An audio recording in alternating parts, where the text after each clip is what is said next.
Тили-тили-бом, закрой глаза скорее. Кто-то ходит за окном и стучится в двери.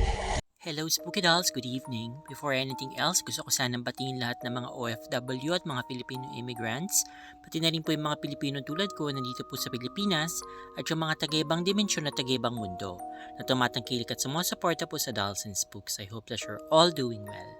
Okay, so panibagong kwento kababalagan na naman po. So this time meron po tayong kwentong aswang, meron pong kwentong kulam, and then meron pong kwentong parang may pagka-weird na hindi natin sure kung ano ba talaga yung nangyari doon.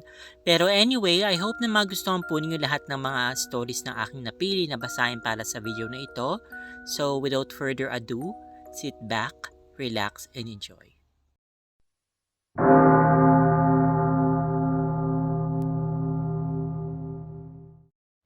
Hello sa inyong lahat. Just call me Michelle. Gusto ko lang i-share yung kwento ko about sa creatures na deeply rooted sa ating Philippine culture, ang mga aswang. Nakatira kami ng family ko sa Cavite and marami sa lugar namin ng mga dayo. Kumbaga, may mga Bisaya, Ilocano, may mga Muslim na galing Mindanao. Basta feeling ko, lahat na yata ng region sa Pilipinas meron sa amin. Ang lola ko ay tubong Iloilo at sa amin siya nakatira. Mapaniwalain si lola sa mga kakaibang nilalang tulad na nga ng mga aswang, mga mangkukulam at mga engkanto. So di na bago sa akin na makakita ng lana na nakasabit sa pintuan namin at kung saan pamparte ng bahay sa paniniwala na yun ang way nila para itaboy ang mga masasamang nilalang. Anyway, isang beses ay nagkaroon ng konting kainan sa aming bahay. Hindi ko na maalala kung anong okasyon, pero nandoon yung ilan sa aming mga kapitbahay. Nang napansin ng tatay ko na kumukulo yung lana sa aming bahay. Alam na, may isa o baka higit pa na aswang na nakapasok sa aming bahay. Hindi naman matukoy kung sino sa mga bisita ang aswang, so ang ending, biglang pinauwi yung mga tao doon. Nagdahilan na lang na kung ano itong si tatay. After umalis ng mga bisita, tumigil na sa pagkulo yung lana. Ayon naman sa mama ko, nung pinagbubuntis niya daw yung sister ko, bali na una sa akin ng 4 years, so ate ko, ang likod pa ng bahay namin ay mistulang gubat. Sa silong kami nakatira, tapos yung taas ng bahay ay sa lola ko naman. According kay mama, around 12 a.m. nang nakarinig siya, pati si tatay, ng malakas na hunis mula sa gubat. Huning masakit sa tenga kasi malakas na matinis. Di naman nila masyadong itong pinansin kasi nga gubat, so assuming na maraming uri ng ibon talaga doon.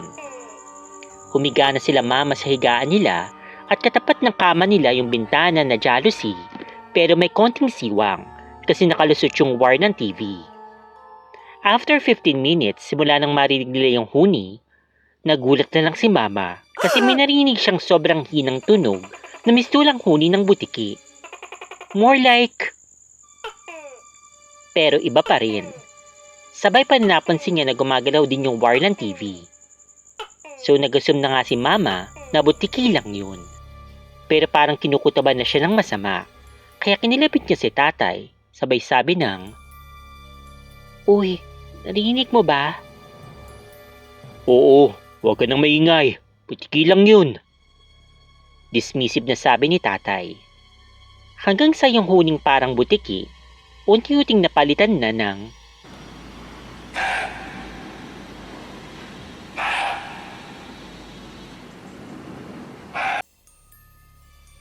nadahan-dahan at sobrang hina. Pero kahit sobrang hina, para kang mabibingi dahil bukod sa mga kaluskos, yun lang talaga yung marinig mo. Doon na talaga nabuo yung kutob ni mama.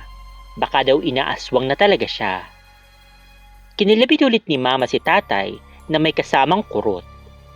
Ang sabi kasi ni lola sa kanya, takot daw yung mga aswang sa matutulis na bagay. Kaya inutusan niya itong si tatay na kunin yung kutsilyo sa kusina nila tapos itusok doon sa may siwang ng bintana. Now, eto na yung nakakatawa. Si tatay pala, may suspicion na rin pala na baka aswang nga yun. pero ayaw niyang umamin kasi natatakot siya. Kaya ang sagot niya sa mama ko, "Oh, paano kung gumanti sa akin? Agatin pa yung kamay ko." Kaya sa sobrang buwisit ni mama, siya yung nagkusang tumayo at kumuha ng kutsilyo. Siguro napahiya din si tatay, kaya pagbalik ni mama dun sa kwarto, may hawak na siya na palo-palo, yung panglaba. So eto na nga, hinahampas-hampas ni tatay sa dingding yung dos-por-dos niya para makagawa ng ingay. Tapos sumisigaw siya ng, "Tarantado ka! Talagang kami pa yung bibitimay mo ha! Kilala kita! Umalis ka nga dito dahil tiyak mapapatay kitang gago ka!" Basta mura nun ng mura si tatay. Tapos ilang sandali, tumahimik sila mama at pinakinggan kung may humuhuni pa. Ayun, nawala naman daw.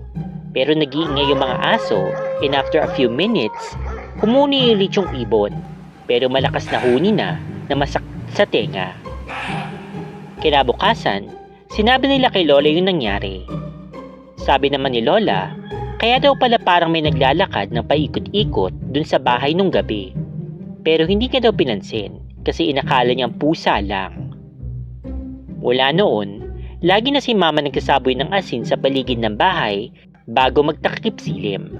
Tapos yung susunog din sila ng gulong. Ito naman yung experience ko na mismo nung teenager na ako. Nakatambay kaming lahat sa labas ng bahay namin at gabi na noon. May wakwak na paikot-ikot dun sa bahay. Ayon sa mga matatanda, kapag mas malakas yung tunog ng wakwak, malayo talaga sila noon. Pero once humina na, ibig sabihin, malapit na sila. Ang narinig namin ay mahina, so malapit lang ito. Sumigaw yung tatay ko yung bigla. "Hoy! Huwag ka nga dito! Umuwi ka na sa inyo! Dahil kapag ako nauna doon, wawasakin ko yung bahay mo!" Galit na galit yung wakwak kasi rinig na rinig yung pagaspas ng pakpak niya, pero wala naman akong nakikita noon. Siguro kasi pinapasok na ako dun sa bahay. Pero si tatay, ayaw pa rin magpatigil. Ewan ko ba, bakit biglang tumapang tong tatay ko noon? May bit-bit siyang itak, para daw kung sakaling may umatake na wakwak, meron siyang panlaban. Ang paniniwala daw kasi, kapag matapang daw yung tao, hindi ka kakayanin ng aswang. So baka siguro, fake it till you make it. Yun yung peg ni tatay noon. Eto naman yung karanasan ng pinsan ko na nakatira lang din malapit sa amin. Buntis siya daw nito at mga 1 month lang bago siya manganak. Nagtataka siya kasi bakit palaging may kumukutkot sa kisame ng bahay nila gabi-gabi. Sabi naman ng mister niya, daga lang daw siguro iyon. Kaso, wala talaga. Gabi-gabi, consistent. Laging may kumukutkot. Minsan, kinakatok niya yung kisame para lang tumigil yung pagkukutkot kasi nakakabwisit pakinggan. Titigil naman daw ito, pero babalik ulit. Hinayaan na lang daw nila yun, pero ang weirdan talaga kasi nung nanganak na siya, nawala na rin yung nagkukutkot.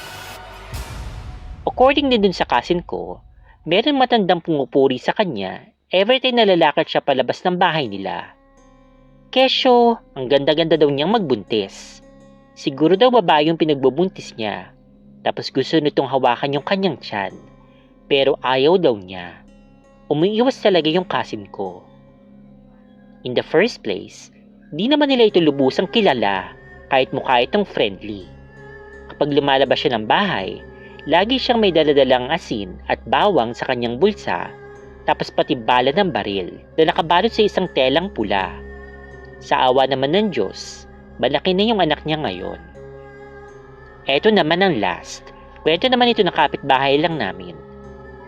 Sabi niya, one time daw nag-iigid daw siya ng tubig sa poso at naggulat daw siya dahil yung isang kapitbahay din namin ang sama-sama ng tingin sa kanya. After that, siya'y nagkasakit. So nakahiga lang siya sa bahay nila habang yung nanay naman niya ay may ginagawa sa labas ng kanilang bahay. Nung sumilip yung nanay niya upang i-check kung kumusta na yung pakiramdam niya, nasyak ito kasi nandun yung masamang yung tingin sa kanya. Nakatitig daw ito ulit dun sa kapitbahay namin habang ito'y tulog na tulog. Hoy! Bakit ka nandito? Bakit bilang pumasok ka sa bahay namin ng basta-basta na lang? Pasik na tanong daw ng kanyang mama. Pero di naman daw sumagot yung babaeng masama yung tingin. Basta na lang daw itong umalis. Kinagabihan, tumabi na yung nanay na kapitbahay namin dun sa anak nito na may sakit. Kasi binabantayan niya talaga ito. Nang nalimpungatan siya at pagdilat niya, nandun na naman yung kapitbahay nila. Nakabend over sa kanila na naglalaway. So nagsigaw na yung nanay, kaya nabulabog yung buong bahay nila. Pero naglaho daw bigla yung babae na naglalaway. The following morning naman, in denial naman yung babae na pumunta siya dun sa bahay ng neighbor namin. Pero pinagbantaan na siya na huwag niyang uulitin iyon. Baka kasi kung anong magawa na sa kanya. Thank God, hindi naman daw naulit pa after that. Eto naman, sabi lang nila at di ko sure kung totoo. Pero kapag narinig mo daw yung huni ng aswang, na ang tunog ay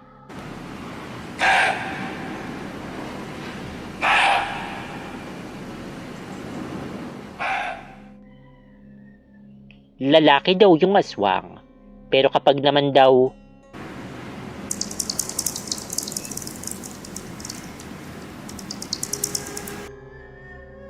girl naman.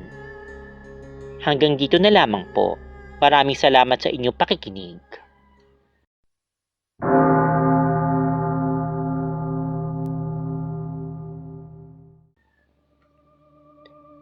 First time ko na magpadala ng story. I hope na ma-post. May nabili akong bahay na medyo looban na, kaya medyo may ingay at maraming tao. Meron second floor at rooftop, and since luma na nga yung bahay, pinarenovate ko since bala ko sana magpaupa rin ng kwarto. Habang ongoing yung pag-aayos, doon na rin kami tumira. Habang ginagawa yung other side, gumawa muna kami ng makeshift room para sa amin ng asawa ko para malagyan namin ng tulugan. Plywood lang naman ito at maliit lang. Sakto lang para sa isang bed. Yung pinakapinto, kortina lamang. One night, umuwi ako. Magkatabi kami ng asawa ko dun sa room. Since ginagawa pa nga yung bahay, maraming lamok, kaya nagkapit ako ng kulambo. Medyo mainit yung gabing iyon, kaya tinali ko yung kortina. Madaling araw, nalimpungatan ako. Yung asawa ko yung nakatayo at nakatitig sa may CR. Nagtaka ako sa kanya dahil gising pa siya. Uy, anong ginagawa mo dyan? Tanong ko sa kanya. May sumisilip sa atin. Sagot ng asawa ko sa akin. Ha? Gulat na sabi ko at tinignan ko rin yung tinitingnan niya, pero wala naman akong nakita. Hindi mo ba siya nakikita? Ayan o, nakatingin siya sa atin. Sabi ng asawa ko. Wala yan. Imagination mo lang yan. Matulog na nga tayo. Kinikilabutan na talaga ako, pero hindi ko nalang pinahalata. Ang ending, hindi na kami tumira doon. Kasi honestly, medyo bad vibes yung bahay na yun. After mapaayos, binenta ko na lang ulit. Ito naman ang kwento ng aking lola. May fairy di umuno kami ng aking kapatid. Nung una, hindi naman ako naniniwala kasi wala naman akong matandaan na gano'n nung bata pa ako. Akala ko dalal lang na pagiging matanda ni lola. Pero nung maliit pa daw kasi kami, sinabi daw namin magkapatid kay lola na pag-uwi ng aming tatay, may dala itong 2 manok na nahuli nito pag-uwi. Nung tinanong ni lola kung paano naman namin ito nalaman, sinabi daw sa amin ng isang fairy. Ito daw yung nagsabi sa amin. Nagkatotoo nga. May 2 manok na dala si Papa pag uwi nito na nahuli lang daw niya. Pinaalbularyo kami ni Lola. Dahil iyak daw kami ng iyak tuwing hapon kapag umaalis yung fairy namin. Simula noon, nilayaon na kami ng sinasabi niyang fairy. Ito naman, na-experience ko talaga at aking naaalala. Noong bata pa kami ni ate, may duyan kami noon na gawa sa sako. Naglalaro kami ni ate sa duyan na yon nang may nakita kaming palasyo. Yung babong lang yung natatanaw na kulay puti at may mga puting flag na patriangle sa taas na nililipad-lipad ng hangin. Nandun ito sa may barteng likod ng bahay namin papuntang ilog. Basta itsurang palasyo talaga. Ngayong malaki na kami ni ate, nakwento ko ulit sa kanya yun at umamin siya na naalala niya ito. Sabi niya, tinawag ko nga daw siya noon at may nakita nga akong palasyo. Akala nga daw niya ay nagbibiro lang ako noon. Kaya hindi ko masabing guni-guni ko lang yun dahil dalawa talaga kaming nakakita ng aking kapatid. Ngayon, tinatry kong hanapin yung palasyong yun pero hindi ko na talaga ito makita. Isa pa, nung namatay yung papa ko, mga 7 years old pa lamang ako noon pero natatandaan ko pa talaga. Nagkaroon ng napakaraming butterflies na kulay brown bago siya ilibing. Basta parang hundreds na lumilipad-lipad nung pababa na yung katawan niya sa lupa. Pagkatapos naman niyang ilibing, nawala na yung mga butterflies. Kaya sabi ng iba dito sa amin, kinuha daw yung papa ko ng mga engkanto. Naikwento rin sa amin ni Lola na kapatid daw namin yung mga fairies namin kasi ang sabi ng mga yun, anak din daw sila ni papa. Ask ko lang po kung meron din nakaka-experience o nakakakita ng maraming butterflies kapag may patay. Baka lang hindi yung papa ko yung nagkaroon noon. Nakakakita din naman ako ng mga butterflies sa iba pero hindi na katulad kay papa. Sabi nila, sundo daw yun o kaluluwa ng namatay na kamag-anak.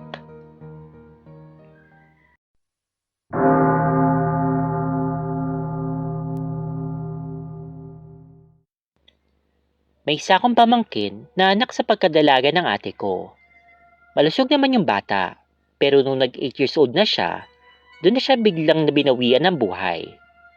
Ilang beses na ospital, both public and private. Palipat-lipat kami ng ospital, pero wala pa ring findings. Pumunta yung mama ko sa ibang probinsya sa Mindanao at may manggagamot siyang nakilala at sinabihan siya na may batang may sakit sa bahay namin. Na totoo naman talaga. Sabi ng matanda, yung bata daw ay sobrang kawawa dahil yung pagkulam dito ay sadyang sobrang lakas. Nilibingan daw ng itim na tela at kailangan daw yun makita. Siyempre, hindi naman namin alam kung nasaan yun, kung saan nilibing o kung sino yung nagpakulam. Dinala namin yung bata sa kanya at sinabing hindi daw niya ito kayang gamutin. Pumunta na naman kami sa isa pang probinsya at parehas lang yung sinabi sa amin. May itim daw na tela na gamit sa pangkukulam at nilibing ito. Basta galit na galit daw yung babae na nagpakulam. Wala namang nangyaring gamutan kasi hindi rin naman niya kaya. Kawawa talaga yung pamangkin ko. Hindi na siya makalakad. Payat na payat.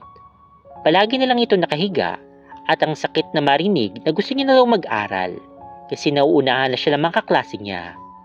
Ilang years siyang ganun. Nang pumunta kami sa Davao, hindi namin dala yung pamangkin ko. Pali yung isang ate ko, nagpagamot din sa isang albularyo at hinilaan niya kami. First time namin pumunta sa taong iyon. Pero yung hula niya, tumpak na tumpak. Sabi niya, ang bahay ninyo ay nasa likod ng isang sementeryo. May 2 puno ng mangga sa likod, laki at maliit. May isang niyog sa harap at may isang batang nakulam sa inyo. Pero ang ending, wala pa rin. Sabi ng albularyo, ang nangulam daw ay isang babae na galit dahil sa lupa. Ilang buwan pa yung lumipas, pumunta yung father na pamangkin ko sa bahay at sinabing ipapamana sa pamangkin ko yung lupa.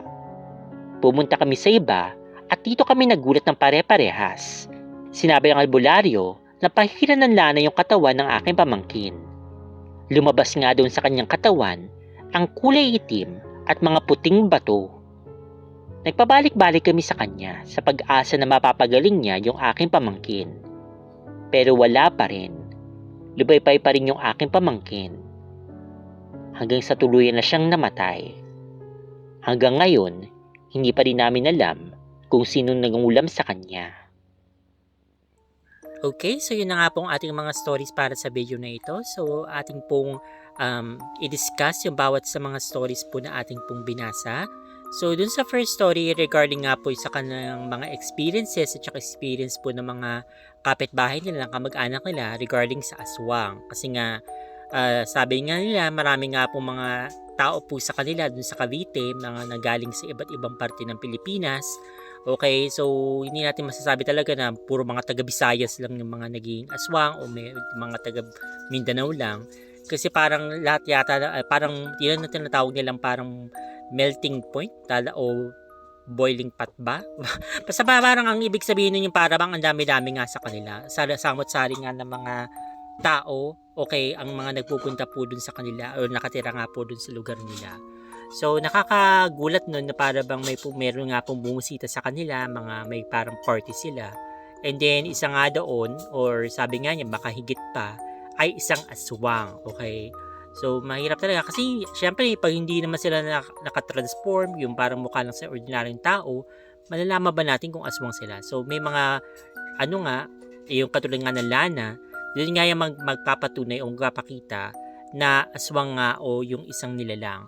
Kaso nga lang alam ko yung aswang parang bother din doon, yung parang bang mainit sa katawan nila, na para bang hindi rin sila mapakali kapag may lana sa paligid. So hindi natin alam kung paano nangyari na natiis niya, okay, na may lana doon sa paligid and then nandun pa rin siya sa loob ng bahay. Okay, nakakatakot nga naman. At saka, medyo natawa ako dun sa part na yung tatay ay takot na takot dun sa aswang. I mean, nakakatakot naman talaga kung tutuusin. Siyempre, pwede naman din siyang patayin nun, di ba? Hindi naman porque hindi siya buntis, hindi siya papatayin ng aswang kung, di ba, gusto siyang patayin talaga nito. Pero, siyempre, okay, kapag ikaw yung tatay, ikaw yung padre de pamilya, ini-expect na ikaw yung matapang at ikaw yung magiging tagapagtanggol ng pamilya mo. Parang ganun nga na parang siya pa yung takot, parang siya pa yung naghihintay na anuhin siya noong pagtanggol siya ng asawa niya. Okay, medyo parang nakakahiya naman itong bagay na to.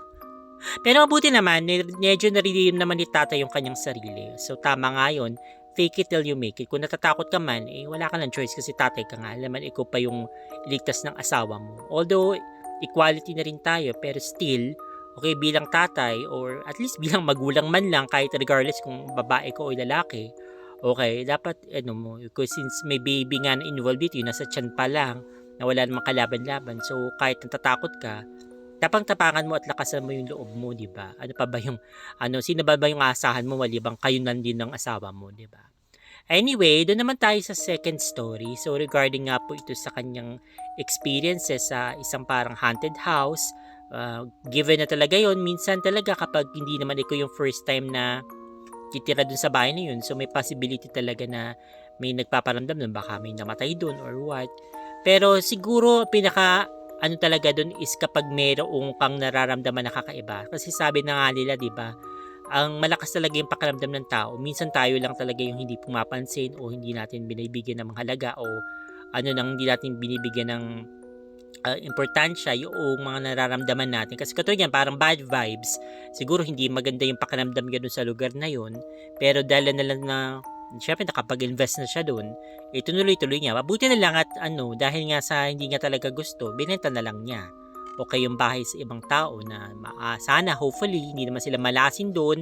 Kasi may mga ganun talaga mga bahay o mga lugar na kumbaga, for some reason, parang sabihin natin na cursed talaga yung lugar na yun na may magkadalang malas na kahit siguro anong mangyari kapag nag-stay ka doon, talaga mamalasin at mamalasin ka, hindi magiging maganda yung mangyayari sa buhay mo kapag nandun ka.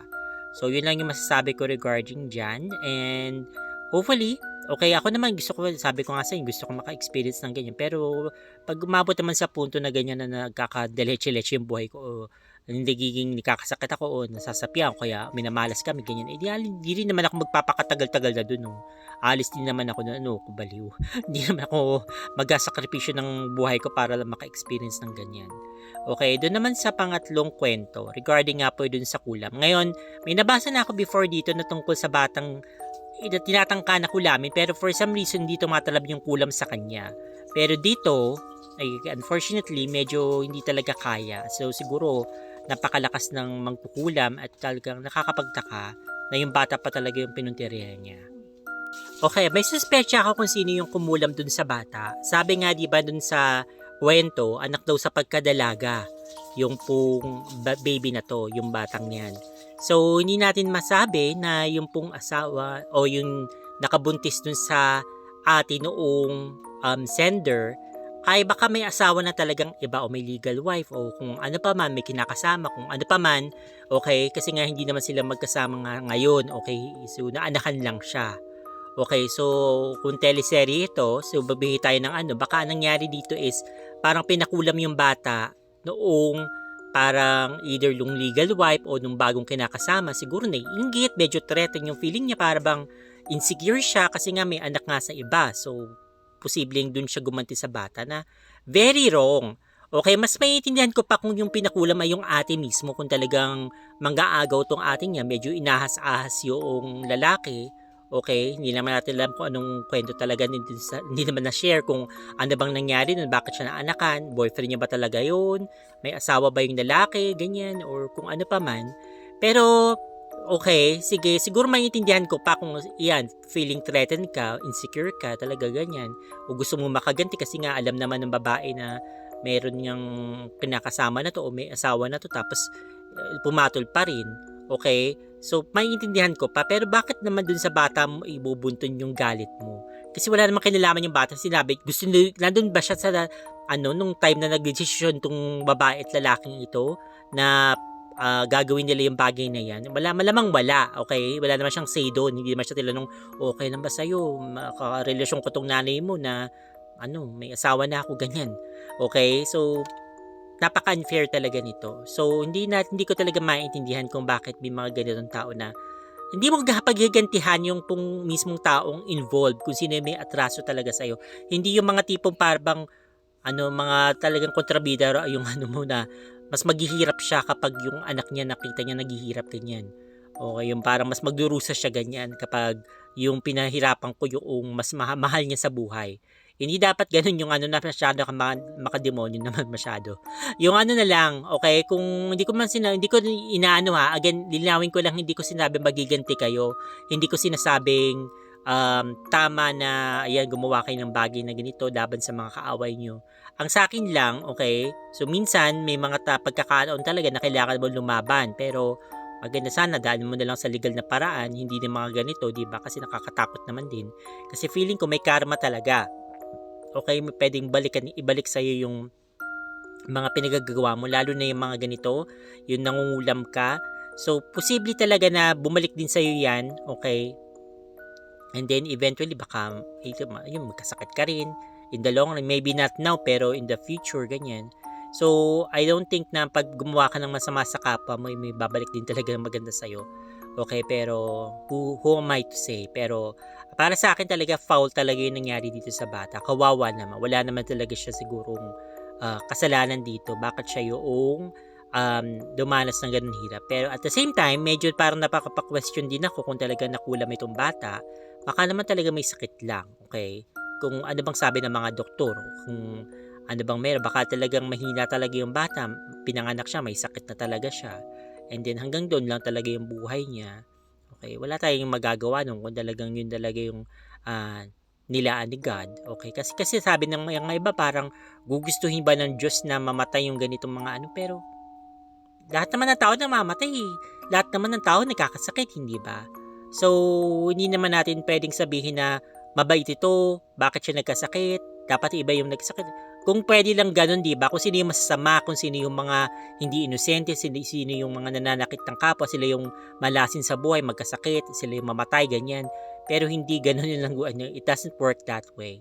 So, wala tayong magagawa kundi tanggapin kung ano yung binigay sa atin ni God, yung nakasaad sa ating tadhana. Okay, eventually, lahat din tayo mamamatay sooner or later. So, pinakamaganda dyan, let's just accept and then be prepared and then be happy as much as possible. Yun lamang po. So, I hope na nagustuhan nyo lahat ng kwentong aking binasa sa video na ito. Leave your comments down below.